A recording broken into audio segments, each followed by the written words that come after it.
तमाम तरह की परेशानियों को दूर करने के लिए मनाया जाने वाला त्योहार उत्पन्ना एकादशी इस बार 10 और 11 दिसंबर को मनाया जाएगा।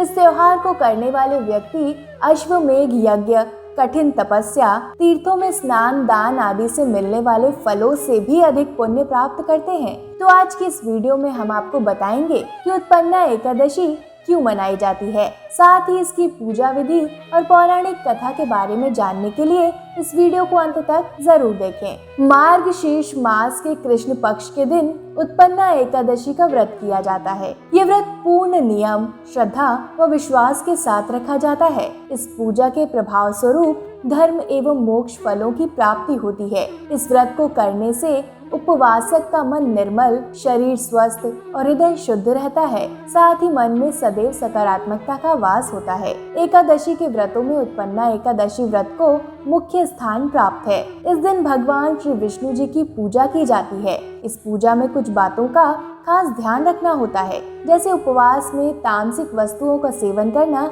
निषेध माना गया है। ऐसे में भोजन से पहले आप क्या खा रहे हैं, इस बात का खास ध्यान रखें। उत्पन्ना एकादशी की पूजा विधि की बात करें तो इस दिन सुबह सूर्योदय से पहले उठकर स्नान करने के बाद साफ वस्त्र धारण करने चाहिए। इसके बाद एक साफ चौकी लेकर उस पर भगवान विष्णु की मूर्ति या तस्वीर स्थापित करनी होती है। इस दिन भगवान विष्णु को फल, फूल और नैवेद्य आदि अर्पण करने चाहिए और विधि विधान से पूजा करनी चाहिए। पूजा के बाद भगवान विष्णु को धूप व दीप दिखाकर आरती उतारनी होती है और फिर अंत में प्रसाद बांटा जाता है। पूजा विधि संपन्न करने के बाद भगवान विष्णु का रात के समय में कीर्तन करना चाहिए और मंत्रों का जाप करना चाहिए, जिससे घर का पूरा वातावरण सकारात्मक हो जाए। उत्पन्ना एकादशी के महत्व की बात करें तो यह एकादशी हेमंत ऋतु में आती है। इस कारण इसे कृष्ण पक्ष की एकादशी नाम से भी जाना जाता है। पुराणों के अनुसार उत्पन्ना एकादशी का व्रत बहुत ही जल्द फल देने वाला माना गया है।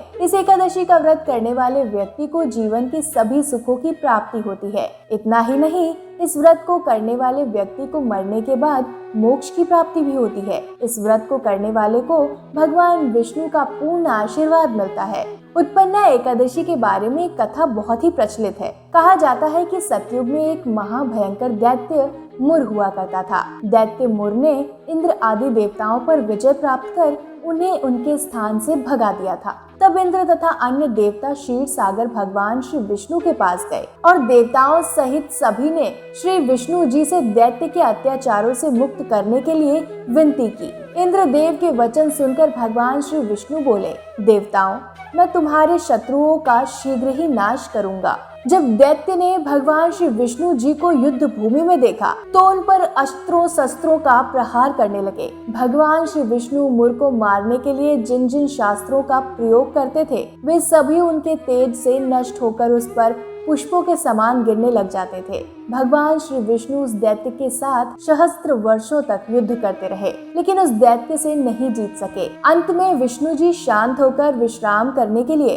बद्रिकाय आश्रम में एक लंबी गुफा में सोने के लिए चले गए। अब दैत्य भी उस गुफा में ये सोचकर चला गया कि आज मैं श्री विष्णु को मारकर अपने सभी शत्रुओं पर विजय प्राप्त कर लूंगा। उस समय गुफा में एक अत्यंत सुंदर कन्या उत्पन्न हुई और युद्ध के मकसद से दैत्य के सामने आकर खड़ी हो गई। दोनों में देर तक युद्ध हुआ। उस कन्या ने दैत्य को धक्का मारकर मूर्छित कर दिया और उठने पर उस दैत्य का सिर काट दिया, जिसके बाद वो भयंकर दैत्य मृत्यु को प्राप्त हो गया। जब श्री विष्णु जी की निद्रा टूटी तो उस दैत्य को किसने मारा, इस पर विचार में डूब गए। इस पर उक्त कन्या ने उन्हें कहा कि दैत्य आपको मारने के लिए तैयार था, तब मैंने आपके शरीर से उत्पन्न होकर इसका वध किया है। भगवान श्री विष्णु ने उस कन्या का नाम एकादशी रखा, क्योंकि वो कन्या एकादशी के दिन ही श्री विष्णु के शरीर से उत्पन्न हुई थी। इसलिए इस दिन को उत्पन्ना एकादशी के नाम से जाना जाता है। इस दिन भगवान विष्णु के साथ साथ एकादशी माता की भी पूजा की जाती है, क्योंकि उनकी शक्ति और बल से ही भगवान विष्णु ने